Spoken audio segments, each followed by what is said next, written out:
So the drawers I need to make are going in this cabinet. These two. These were the first two, kind of a test. They're each 3 inches tall. These two are 4 inches tall, and then this one will be 6 inches tall. We're going to make these two, and there's two more over here today. And just to be sure, that distance is 4 1/16. So is that one. That one says that as well. Indeed. So I'll go ahead and make the drawers a full 4 inches tall. That'll leave a 16th inch gap at the top so that the drawer can expand a little bit when the humidity changes in this basement.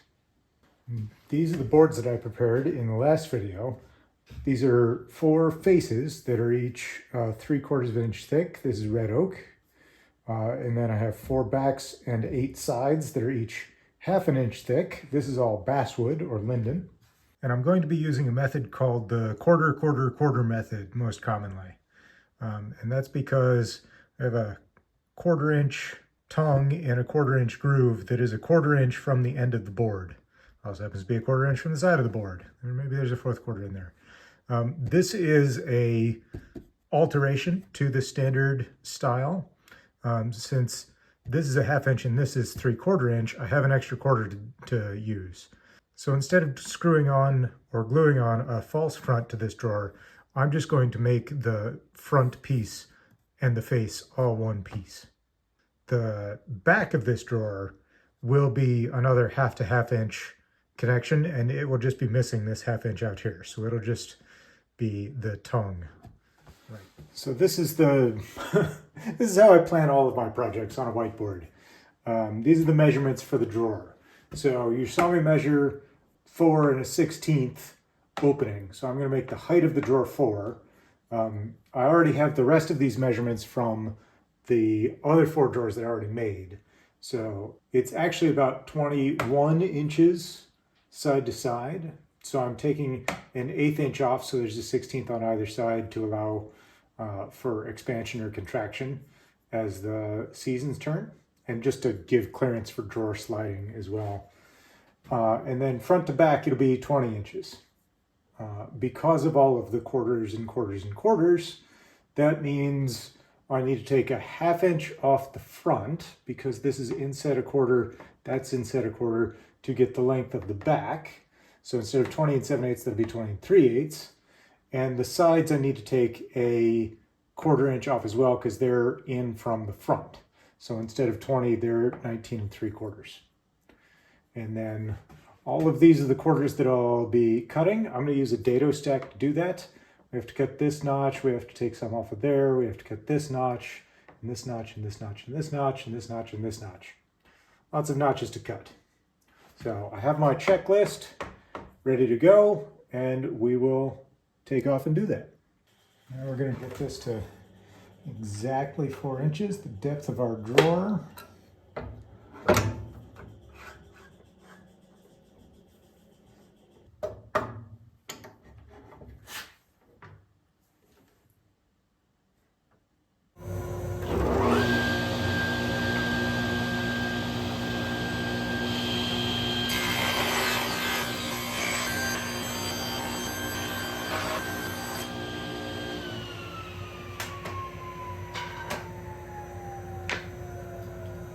There you have it, 16 pieces, all exactly the same height.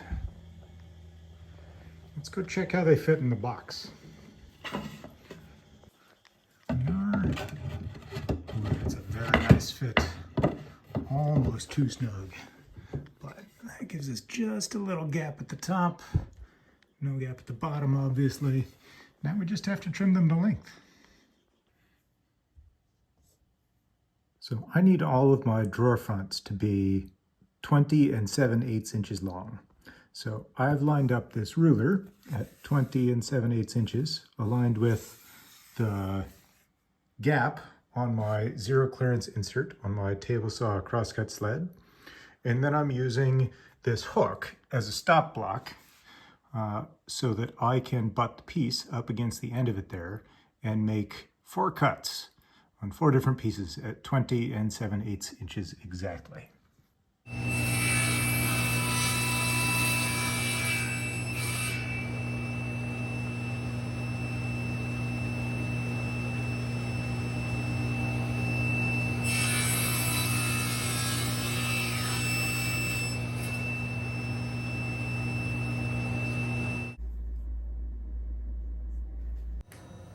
Now that I've cut all the fronts of the drawers to length, I can reset the hook to cut all of the backs to 20 3/8 of an inch.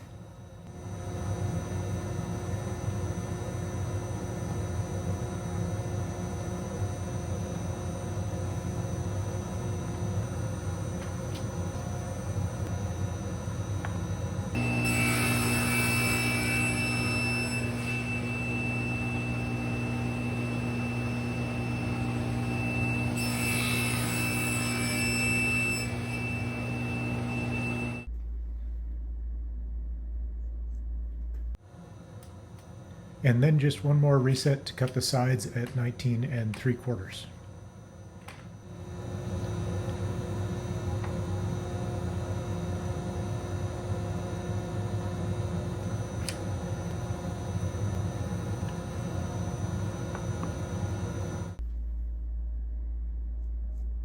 So now I have 4 faces, 4 backs, and 8 sides.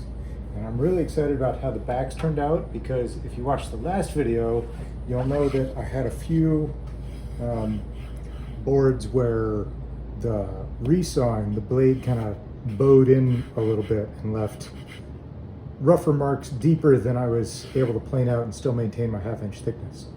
It was only 3 boards though, so I will put them all in the back and no one will ever know about them except you and me. So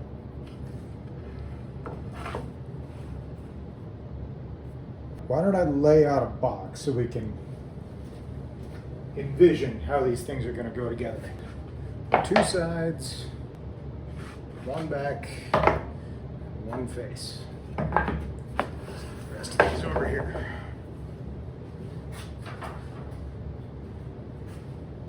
So this goes together like this: face and back, and then the sides will have a hook that comes in from the edge. So to connect the back of the drawer to the side, we're going to put a tongue on the back. So we will cut out this piece here. That gives us a tongue there. And in the side, we will make a dado to match. So that tongue will fit into this dado. Not drawn to scale, but this will be a 1/4 inch across here and another 1/4 inch across here, 1/4 inch that way. This will be a 1/4 inch deep by a 1/4 inch across and a 1/4 inch from the end. So the end of this will be flush with the back of the back. On the front side, the dado in the side looks the same. So we make the same dado cut, 1/4 inch in, 1/4 inch from the end, and a 1/4 inch wide. On the face, we're going to make a tongue, but we're going to recess that tongue 1/4 inch. So it's going to start here and then go in its 1/4 inch.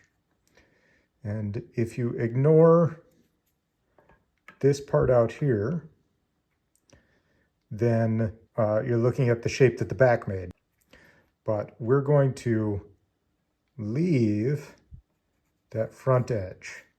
So this front edge on the side will butt up against the back edge of the face, so it'll be hidden. This tongue will sink into that groove, this tongue will sink into that groove, and then the outer edge of the face will be flush with the side of the drawer. I'm going to set up to make the cuts in the side piece first. That will allow me to choose the size of the dado and where it's placed and everything, and then I can check all the other tongues against it. And also, since these dados are the same distance here and here, it's exactly the same cut, I can really quick make all 16 of those cuts in all 8 sides of all 4 drawers. Okay, I have just put several minutes into making sure that this gap right here is exactly the same width as this blade. They should both be bang on 1/4 inch. I also have attempted to make sure that the depth of cut is going to be, if not exactly 1/4 inch, then like 1/32 over, just to give us some room to squeeze some glue in there.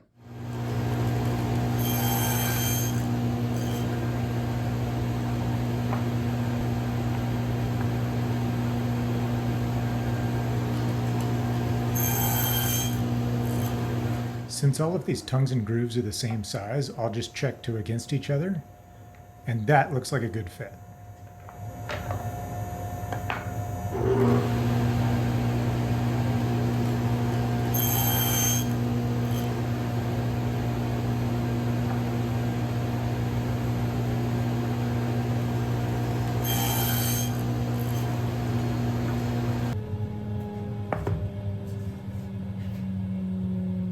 So for the backs, instead of laying them down on the crosscut sled like I did for the sides, I've decided to use the tenoning jig. So the piece is going to stand up and run through the saw like this. So the saw is still this same tongue width away from the tenoning jig. So it's basically still in line with the dado that it cut for the other one, just this instead of the stop block. And the reason I've decided to do the backs this way, would have been easy with the stop block, but if I can use the backs to tune in that tongue size, then when I'm cutting the fronts, which I want to look very nice, I already have the tenoning jig in the right place to do that.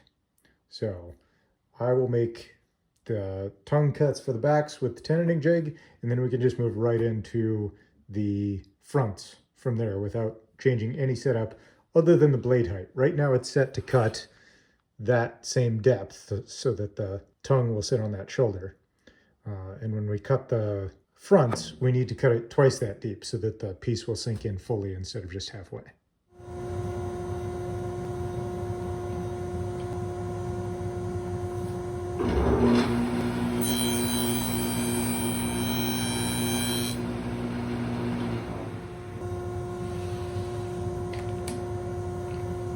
Once I have the tongues cut on all of the backs, I just need to raise the saw to cut the deeper tongues on the fronts.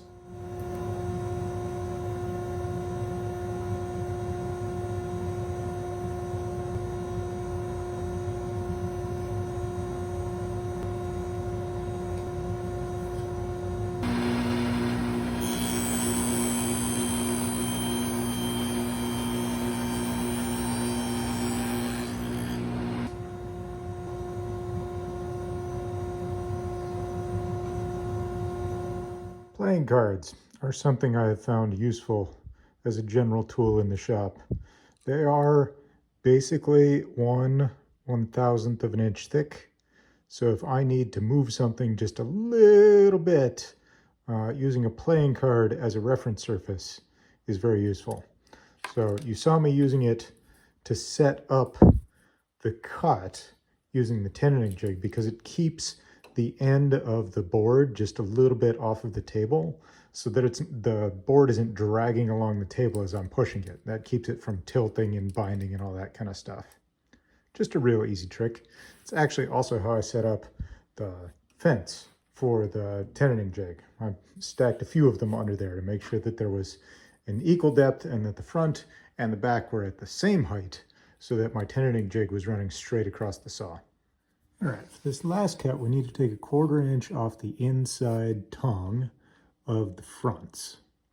So I've set up a crosscut saw, a crosscut blade on my table saw, such that the teeth are just cutting through the tongue, but not through the face. Now I have my stop block set up correctly to take off the inside tongue here, so that this will end up just 1/4 inch long instead of a 1/2 inch. And that means I've set this edge of my stop block to be 1/4 inch away from this side of the blade. I will back this up, put that against there, make that cut. That should be perfect.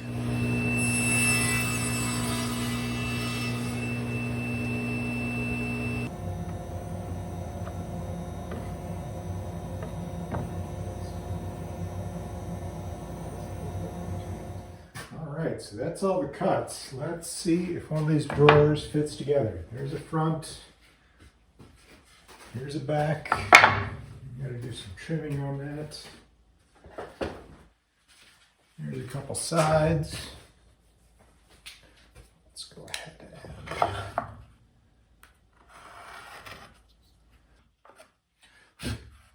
good enough.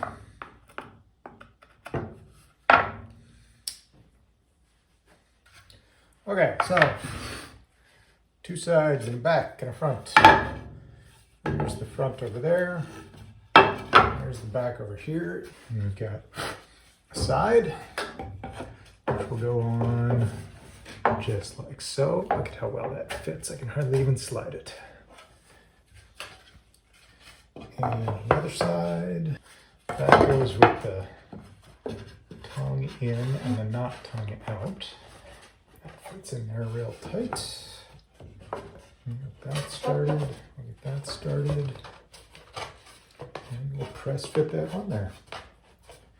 There you go. There is a drawer. These joints might honestly be a little tight for the glue I'm going to use, but I think the drawer is going to be very strong. So, there you go. Holds together even without glue for now. Now we just need to cut a rabbet for the bottom and cut the bottoms out, but that will glue together really nice, be very strong and sturdy.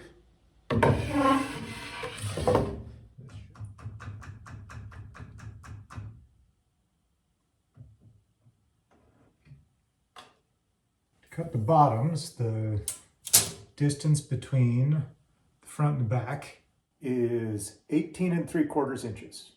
Since each groove is 1/4 inch deep, I need an extra 1/2 inch. So that makes 19 1/4, which is right there.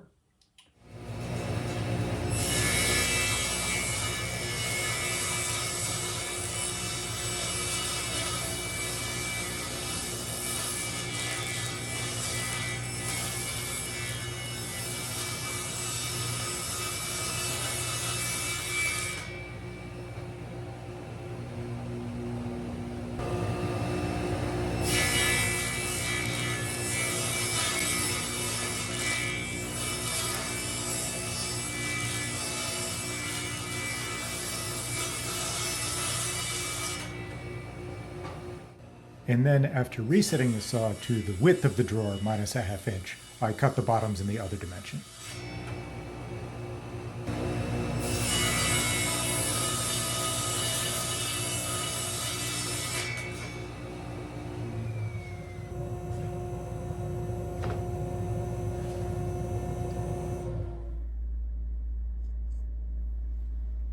All right, to cut the grooves to the plywood, I've installed the dado stack one more time.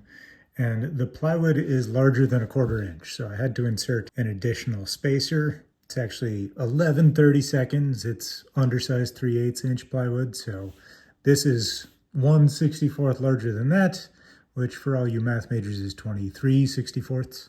And then the distance between the edge of the blade and the fence is a 1/4 inch again, because it doesn't actually matter. We just need all of the faces, backs, and sides to be the same. So we're gonna go with a 1/4 inch, and it's set to a 1/4 inch deep.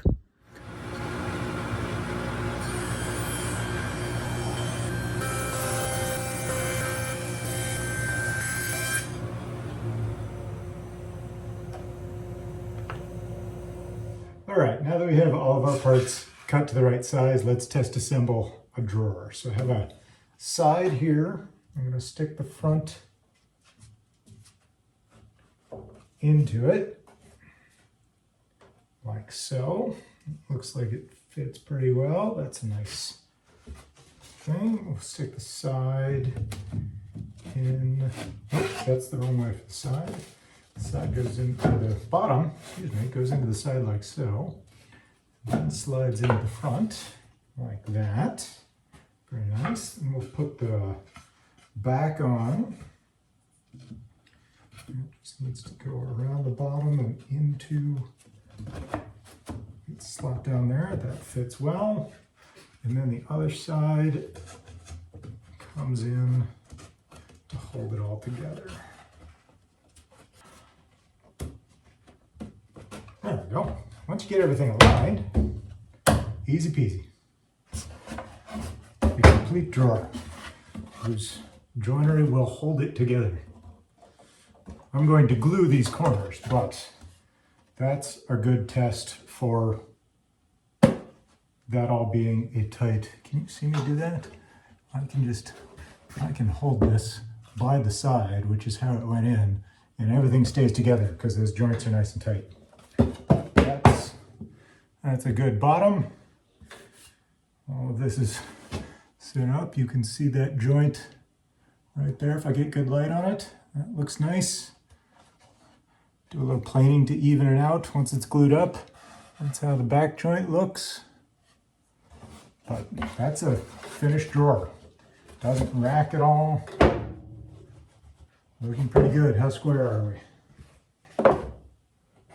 That is just barely acute. That's almost dead square, just barely obtuse. So that should mean this is a little bit acute, but it's not. That one's actually dead square. And that one's just barely obtuse. So that might come out in the clamping. This might be just a little loose, especially where I've been hanging on to it all the ways, but that's a drawer. So I'm going to glue these up, but I will also be finishing them. And they need a handle on the front so you can actually pull them out. You could just screw a handle on here, but I want a flush drawer so that I'm not catching my belt loops and pockets and stuff on it as I'm walking past in my narrow shop space. So I have another plan for a handle. That's going to be another video, and I'm going to do that before I glue all this together because it's much easier to just work with the front than it is to work with the whole drawer at once. So I will do the handle and get these finished in another video. Thanks for watching.